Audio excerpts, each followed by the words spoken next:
안녕하십니까. 이어서 경남 소식입니다. 한국 GM이 앞으로 10년 동안 창원 공장에 8천여억 원을 투자하기로 했습니다. 하지만 일감이 없다며 해고된 비정규직 노동자들은 아직 어떤 희망도 찾을 수 없는 상태입니다. 박상현 기자입니다. 한국 GM이 창원 공장 활성화를 위해 내놓은 대책은 대규모 자금 투자와 신차 배정입니다. GM은 창원 공장에만 앞으로 4년 동안 7천여억 원 등 오는 2027년까지 모두 8,250억 원을 투자할 계획이라고 밝혔습니다. 또 창원 공장의 주력 생산품인 경차 생산을 줄이고 다목적 차량 생산을 시작해 한 해 21만여 대를 만들 계획입니다. GM이 협력업체에 지원하기로 한 1조 700억 원 가운데 상당 금액이 창원에 풀릴 거라는 전망도 나왔습니다. 하지만 이런 지원 방안에 GM 창원 공장에서 일하다 해고된 비정규직 노동자는 배제됐습니다. 창원 공장 지원 대책 발표장에는 정규직 노동조합만 초청받았고 근로감독까지 마치고도 비정규직 불법 파견 여부 발표는 계속 미뤄지고 있습니다. 대규모 투자 계획 발표에도 비정규직은 안심할 수 없는 이유입니다. GM이 정말 진정성 있게 한국에서 공장 운영한다고 한다면 이 지금 해고되어 있는 비정규직 노동자들을 즉각적으로 다시 복직시키는 것부터 시작을 해야 된다고 생각합니다. 노동계는 이제는 정부가 나서 한국 GM 비정규직 문제를 해결해야 한다고 촉구하고 있습니다. KBS 뉴스 박상현입니다. 6.13 지방선거를 앞두고 경남 18개 시군 단체장 후보 대진표가 드디어 완성됐는데요. 이 단체장 선거구별 특징과 이색 대결을 배수영 기자가 정리했습니다.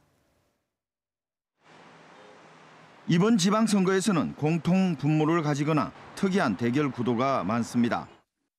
창원시장 선거는 허성무, 조질래, 경상남도 정무부지사 출신 2명이 각각 여야 후보로 나섰습니다. 진주시장과 거창군수 선거는 이창희 시장과 양동인 군수 등 현직 단체장이 당내 경선에서 탈락했습니다. 밀양시장과 사천시장, 남해군수 등 3곳은 모두 민주당 후보로는 전직 경찰서장이, 한국당 후보로는 현직 단체장이 맞붙어 눈길을 끕니다. 산청은 현직 군수와 전직 군수가 대결합니다. 허기도 현 군수와 이재건 전 군수가 여야 주자로 나섰습니다. 후보가 가장 많은 곳은 통영시장 선거입니다. 강석주 전 도의원과 강서구 전 국회 부의장 비서실장이 여야 주자로 나선 가운데 애국당 박순옥, 무소속 진의장, 박청정, 서맹종 예비 후보 등 모두 6명입니다. 경남 18개 시군 단체장 선거에서 바른미래당 소속 후보는 지금까지 2명뿐, 애국당은 2명, 민중당은 1명만 후보를 배출했고 정의당은 아예 후보를 내지 못했습니다. 거제와 밀양, 하동, 고성의 단체장 선거는 다른 정당이나 무소속 후보 없이 민주당과 한국당 거대 양당 후보가 맞대결을 펼칩니다. KBS 뉴스 배수영입니다. 함양 상림은 신라시대에 조성돼 1000년을 이어오는 수목원인데요. 이곳에 전국 천연기념물 나무의 후계목 수백 그루를 심는 작업이 시작됐습니다. 귀한 혈통의 아기 나무들이 새 보금자리에 자리 잡은 현장을 오승목 기자가 찾아가 봤습니다. 공원 한쪽에 어린 나무들이 가지런히 심어져 있습니다. 얼핏 평범해 보이지만 모두 귀한 혈통입니다. 여기 있는 나무들은 천연기념물 후계목입니다. 천연기념물을 쏙 빼닮았습니다. 특유의 처진 가지가 일품인 청도 운문사 소나무. 그 형태를 쏙 빼닮은 후계목이 새 보금자리를 마련했습니다. 사람처럼 재산을 갖고 세금과 장학금까지 내는 석송령의 후계목도 우산 형태의 가지를 그대로 간직한 채 자리를 잡았습니다. 사라지기 이전에 그 유전자를 그대로 가지고 있는 나무들을 다시 키워서 새로운 천년의 숲을 만들어서 우리 후손들에게 물려주겠습니다.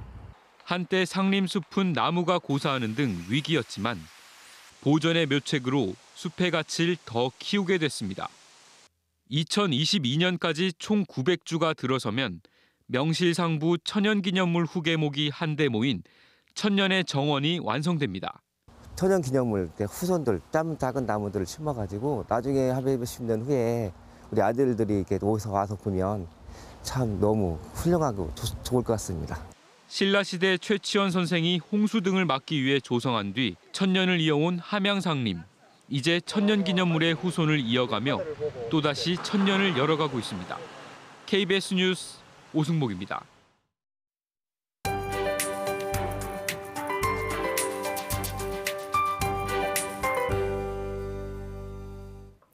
아직 찬 공기가 남아 서늘한 기온이 감돌고 있습니다. 오늘 아침도 평년보다 낮은 기온으로 출발하고 있는데요.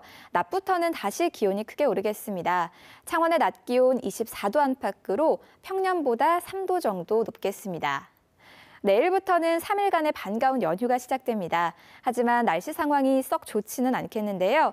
일단 어린이날인 내일은 맑은 날씨가 이어지지만 일요일과 월요일에는 비가 내리겠습니다. 특히 남해안을 중심으로는 다소 많은 비가 내릴 가능성이 있어서 계획하는 데 참고하셔야겠습니다. 현재 경남 지역 화창한 하늘 드러나 있고요. 오늘도 공기는 깨끗하겠습니다. 현재 기온은 어제만큼 낮은 모습 보이는데요. 밀양 6도, 창녕 7도를 비롯해서 내륙을 중심으로 한 자릿수를 가리키고 있습니다. 하지만 낮 기온이 24도까지 오르면서 일교차가 무척 크게 벌어지겠습니다. 경남 서부 지역도 현재 기온은 10도 안팎으로 다소 낮은 편인데요. 한낮에는 진주 23도, 합천과 사천이 24도까지 크게 오르겠습니다. 해상에는 아직 바람이 강하게 불고 있습니다. 동해남부 먼바다에는 오늘 밤까지 풍랑주의보가 계속되면서 물결이 최고 4m까지 거세게 일겠습니다. 일요일에 비가 내리면서 기온도 살짝 내려가겠고요. 다음 주 화요일부터는 다시 맑은 하늘이 드러나겠습니다. 기상정보였습니다. 학원장이 10대 수강생과 성관계를 한 혐의를 받고 있는 학원장에게 경남교육청이 폐원 조치에 들어갑니다. 경남교육청은 어제 해당 학원에 대해 폐원 결정을 내리고 행정처분 사전 통지와 청문 절차 등을 거쳐 등록 말소 처분을 완료하기로 했습니다. 문제가 된 학원장은 10대 수강생과 성관계를 한 혐의로 경찰 조사를 받고 있습니다. 경남 지역 학교의 자연 방사성 1급 발암물질인 라돈이 모두 기준치 이하로 검출됐습니다. 경상남도 교육청이 지난해 10월부터 지난달까지 경남의 초중고등학교 1000여 곳에서 발암물질 라돈을 측정한 결과 모두 유지 관리 기준치인 148베크렐 이하로 나타났습니다. 이 가운데 기준치에 근접한 곳은 초등학교 17곳, 중학교 9곳, 고등학교 3곳입니다. 지난해 경남 지역 아동학대 신고 건수 가운데 부모에 의한 아동학대가 81%로 나타났습니다. 경남 아동보호 전문기관은 지난해 경남 지역 아동학대 신고 건수는 1,100여 건으로 이 가운데 부모가 가해자인 경우가 81%에 달한다고 밝혔습니다. 아동학대가 이루어진 장소도 부모와 함께 사는 집이 950여 건으로 대부분을 차지합니다. 어린이집 CCTV 설치가 의무화됐지만 경남 지역 어린이집 가운데 이를 지키지 않는 곳이 20곳이 넘는 것으로 조사됐습니다. 보건복지부가 자유한국당 홍철호 의원에게 제출한 자료를 보면 경남 지역 전체 어린이집 3,030여 곳 가운데 아직 CCTV를 설치하지 않은 어린이집이 24곳으로 나타났습니다. 지금까지 경남 소식이었습니다.